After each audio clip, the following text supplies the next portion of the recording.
ఈ వీడియో చూడడం అయిపోయిన తర్వాత మీకు ఈ వీడియో నచ్చినట్లయితే మా ఛానల్ని సబ్స్క్రైబ్ చేయండి.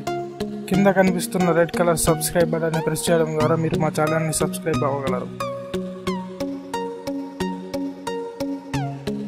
టెక్నాలజీ రంగంలో ఇండియా ఏ రేంజ్లో ఉందో మనందరికీ తెలిసిన విషయమే. కానీ మన ఇండియాలోని ఫస్ట్ రాకెట్ని దేని మీద ట్రాన్స్పోర్ట్ చేశారో తెలుసా? సైకిల్ మీద. మన ఇండియాలోని ఫస్ట్ రాకెట్ని 1963లో తుంబా ఈక్వేటోరియల్ లాంచింగ్ స్టేషన్కి సైకిల్పై ట్రాన్స్పోర్ట్ చేశారు.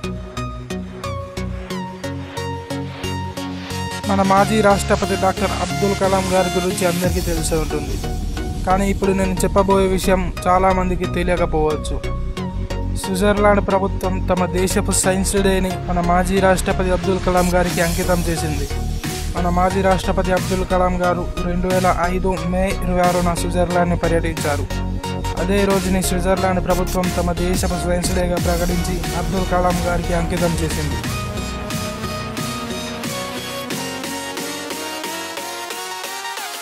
ప్రపంచంలో అత్యధికంగా ఇంగ్లీష్ మాట్లాడే దేశాలలో మన ఇండియా సెకండ్ ప్లేస్లో ఉంది.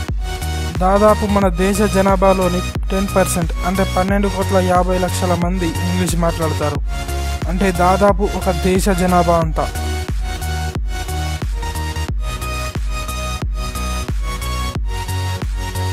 ప్రపంచవ్యాప్తంగా డైమండ్స్ వాల్యూ ఏ రేంజ్లో ఉందో అందరికీ తెలిసిందే.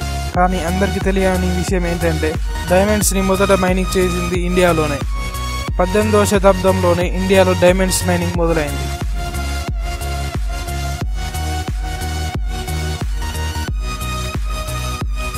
ప్రపంచంలోనే ఎత్తైన క్రికెట్ గ్రౌండ్ మన ఇండియాలోనే ఉంది. దీని పేరు చేల్ క్రికెట్ గ్రౌండ్. దీని ఎత్తు 2444 మీటర్లు ఉంటుంది. ఇది హిమాచల్ ప్రదేశ్లోని చేల్ అనే ప్రాంతంలో ఉంది. ప్రపంచంలోనే అత్యధికంగా శాకాహారులు ఉన్న దేశం మనదే. మన దేశ జనాభాలో దాదాపు 20-30% ప్రజలు శాకాహారులే.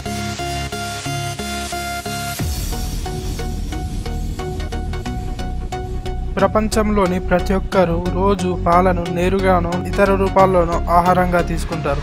ఇక్కడ విశేషం ఏంటంటే ప్రపంచంలో అత్యధికంగా పాల ఉత్పత్తి జరిగేది మన ఇండియాలోనే. మన దేశంలో దాదాపు ఒక సంవత్సరానికి 132.4 మిలియన్ టన్నుల పాల ఉత్పత్తి జరుగుతుంది.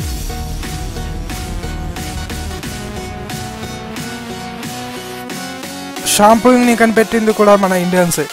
మొదట్లో షాంపూని కమర్షియల్ ప్రోడక్ట్గా యూజ్ చేసేవారు కాదు. కొన్ని రకాల పండ్ల నుండి రసాన్ని తీసి ఆ రసాన్ని షాంపూగా వాడేవారు. షాంపూ అనే పదం వచ్చింది కూడా చాంపూ అనే సంస్కృతం భాషలోని పదం నుండి.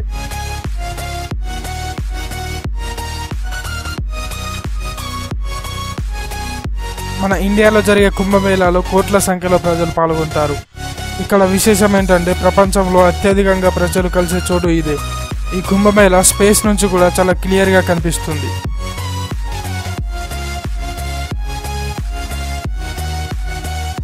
మనం జీవితంలో ఎన్నోసార్లు రైలు ప్రయాణం చేసి ఉంటాం. కానీ రైల్వేస్ గురించి మనకు తెలియని విషయం ఏంటంటే రైల్వేస్లో ప్రతిరోజు దాదాపు 14 లక్షల మంది ఉద్యోగులు పనిచేస్తారు. అంటే ఒక చిన్న దేశపు జనాభా అంతా. ఇక నుండి ప్రతి వారం ఇంతకంటే ఇంట్రెస్టింగ్ టాపిక్స్పై మరిన్ని వీడియోస్ చేస్తాను. ఆ వీడియోస్ని మీరు మిస్ అవ్వకూడదంటే మా ఛానల్ని సబ్స్క్రైబ్ అవ్వండి. కింద కనిపిస్తున్న రెడ్ కలర్ సబ్స్క్రైబ్ బటన్ని ప్రెస్ చేయడం ద్వారా మీరు మా ఛానల్ని సబ్స్క్రైబ్ అవ్వగలరు.